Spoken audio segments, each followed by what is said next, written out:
Welcome back to the Graham Stephan Show. So lately there's been a lot more emphasis being put on the minimum wage, which is leading to another discussion that's called the livable wage. Essentially what this is the minimum amount that someone would need to earn, assuming they work a full 40-hour work week, to be able to pay all of their bills and get by.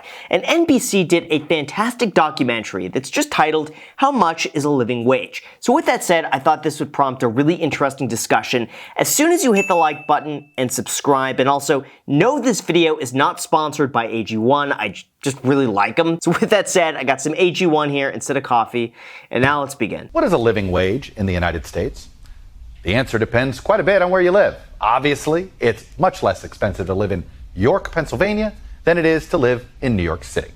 And the minimum wage doesn't come close to the living wage just about anywhere. Yeah, so I would say most likely throughout most of the United States, the livable wage would have to be somewhere around, my guess is anywhere between $35,000 to $45,000 a year. That is how much you would need before taxes, of course, to pay for things like health insurance, car repairs, food, entertainment, rent, everything else that goes into that, unless you're in California, New York. At which point it's probably more like 60 grand a year should be like the bare minimum, maybe like 55. Give or take, just depending on the area. Like obviously, if you're in Los Angeles, it's going to be way more than if you're like, in the Valley or San Bernardino. So I would say somewhere between 30K on the low end, maybe 55,000 on the high end. That's probably the livable wage. And then obviously you need to earn more if you're supporting a family. Well, Chuck, we went to two different states. We went to Ohio and Florida to hear from different families sharing similar struggles. Ohio and Florida? Gosh, I'd love to see this in Los Angeles, San Francisco, and Manhattan, New York City, because those numbers would be wild. I heard in Manhattan it's like 100 grand a year to really get by there, just because your rent's $4,000 a month by itself. It's wild.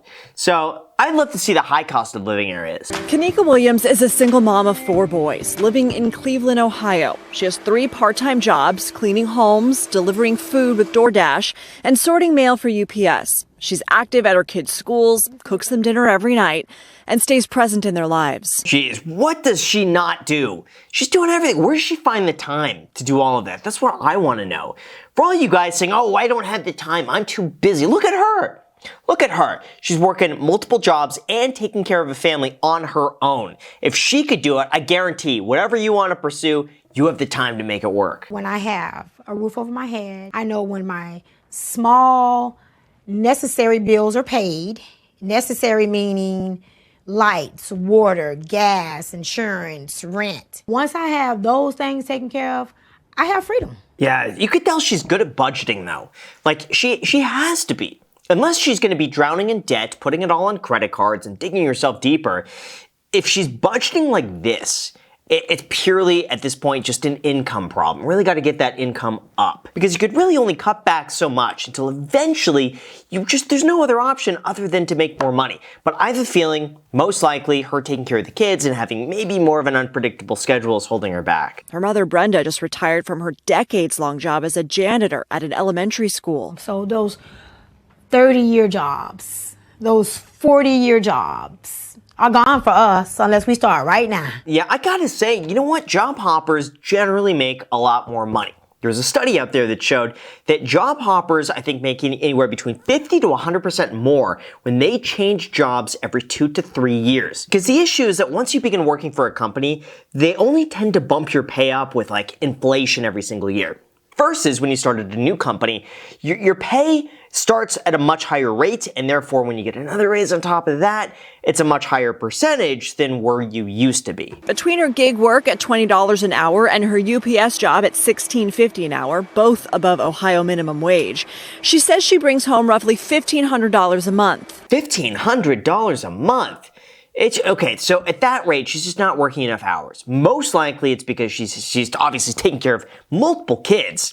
But this is telling me at $16.50 an hour, even at $20 an hour, multiplied by 40 weeks, she should be earning $800 a week times 4. She should be making $3,200 a month, assuming she's making $20 an hour and working 40 hours a week. Since 1980, most American workers have seen modest income growth, but income for the top 1% has grown much faster. Everybody who works for a living deserves to be paid a wage that honors the value of the work that they're doing. Yeah, but you know what? For the 1%, though, in fairness, since the 1980s, interest rates have slowly gone down. That is causing property values to go up. It's causing stock values to go up. And when people have the disposable income to invest, they're the ones that are benefiting from this.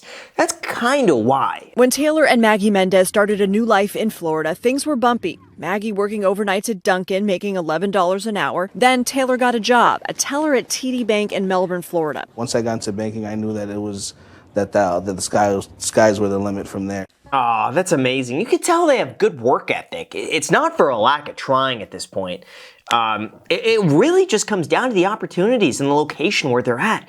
Are there good job opportunities where they live? If the answer is no, then unfortunately, besides, starting an online business or something, they're gonna be capped in terms of how much money they can make, unfortunately. No one should work as millions are doing today, 40 hours a week at a job, and still live below the poverty line. If there is too much of an increase too rapidly, they will be forced to shrink their workforces. I mean, the reality is probably a balance between it, $15 an hour, you do that, a lot of smaller businesses, 1,000%, they'll have to cut back. There's no way.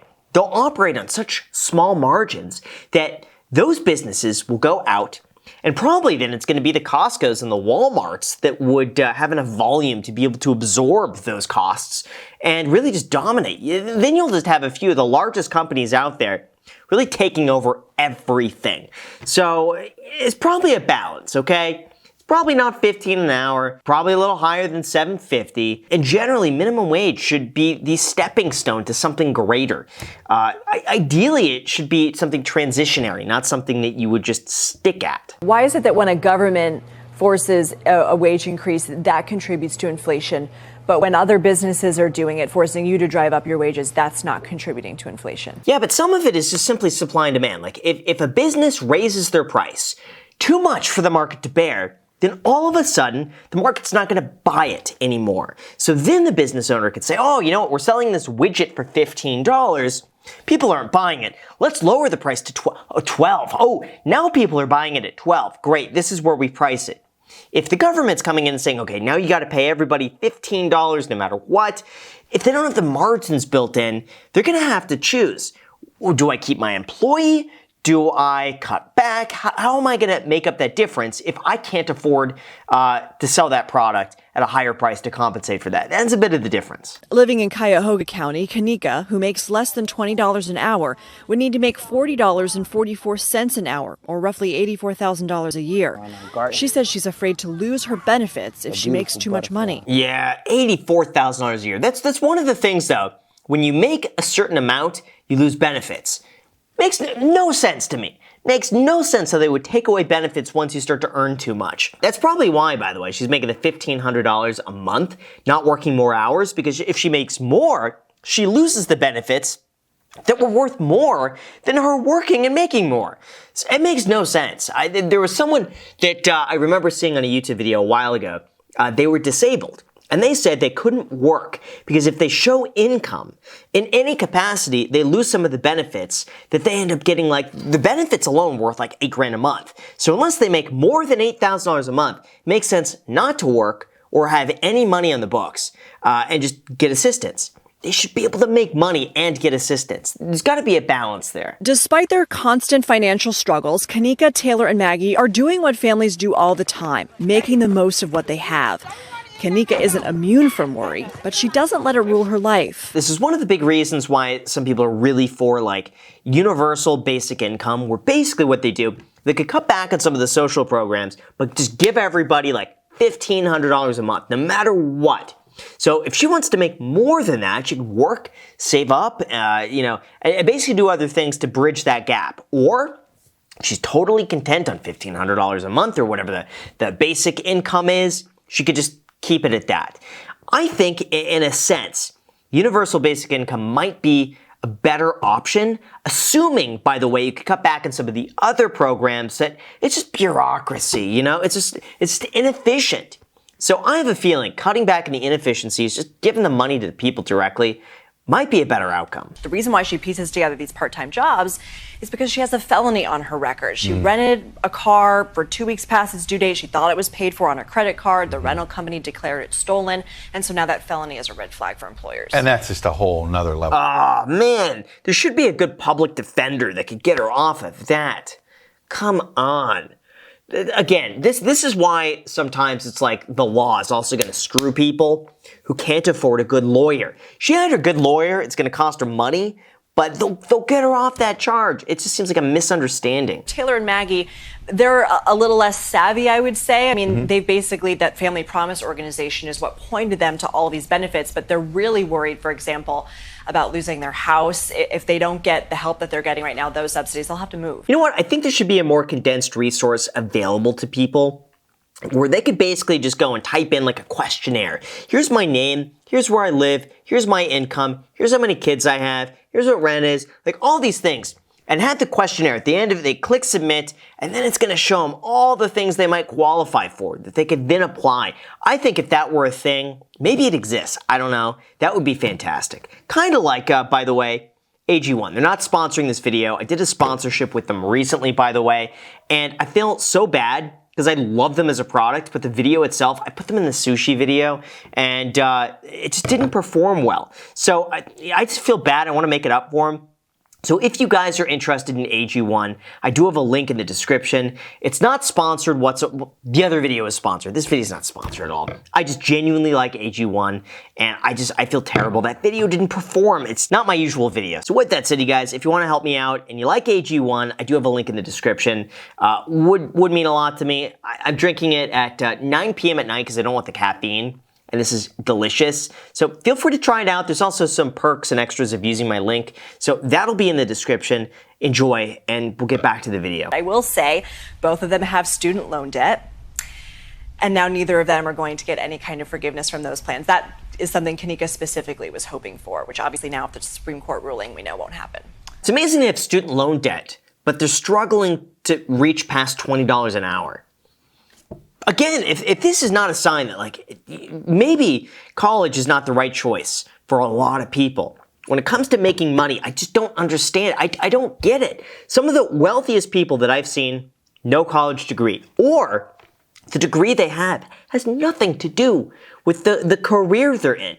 It's just, it boggles the mind how someone could spend thousands of dollars, tens of thousands of dollars on an education that makes no difference to going and making money. I think people should reevaluate that. Really question if college is going to be the right choice. If you were to put me in charge today, I would be trying all sorts of solutions to get more economic power into people's hands. Did he just give up? We haven't heard much from him. Once he ran, he didn't go that far. He got a lot of people's attention. I think people were either really for or against the universal basic income. But I have to say, that made him very memorable to run with that in mind. Everyone knew Andrew Yang from universal basic income. Maybe it'll come back. If you can imagine a world where, let's say, the waitress at the diner actually had a little bit she could fall back on, and if she's getting harassed or exploited, then she can say, you know what, I can actually take a few weeks and find a better situation. Yeah, okay, so that's one of the things that they argue is that, let's just say you are being exploited at your work, okay? They're overworking you, and, most people would say, okay, well then just stop working there. Go find another job. That's the free market. But other people then say, well, what if this person can't afford to lose even just a few days of income? Just the time, even if it was like 2 weeks of them having between, starting one job to another, they could lose their house. They could fall back on car payments. There's so many things. So when someone is in a bind like that, they can't just go up and leave. So I think it's just lifting people up high enough so that they'll be able to be a little bit more selective in the jobs that they pick and have the luxury to go and look for other things if they choose. I want to try and get more buying power into people's hands, but not necessarily put the onus on small business owners. Right. We have a lot of small business owners around the country who are not made of money. That they're just getting by, and throwing another burden on them may not be the right way to go. I agree with him entirely. And yes, I say this as a business owner, but what he's saying is true. It's really the government asking business owners to say, okay, we want you to subsidize this. We want you to pay for it. And now it's the business owner. They're bad if they do that. Then the blame just falls on them, not on the Congress people and all the other systemic problems in the economy. Now it's just on the small business owner. There are so many of them that are making like 20, 30, 40 grand a year. That's what it is. And maybe a $15 minimum wage is going to put a lot of people out of business, or they cut back and people lose their jobs. So it's kind of like the less of two evils. What do you pick? We issued $5 trillion. That's something like, let's call it 15,000 a head. Mm-hmm. Did anyone get 15,000 in stimulus checks? No. You got maybe $1,000 or $2,000. And so blaming the inflation on the stimulus checks is just completely wrong-headed. Okay, so overall, I'd love to hear what you think about all of this down below in the comments. I read most of the comments that you guys write, especially if it's within the first few hours. So let me know what you guys think. Also, make sure to hit the like button, subscribe, and if you want some free stocks that could be worth all the way up to a few $1,000s, I do have a paid affiliate link down below in the description. It'll take you maybe like 5 to 10 minutes to sign up, but those stocks could be worth all the way up to a few $1,000s. The link is down below. Enjoy. Thank you so much, and until next time.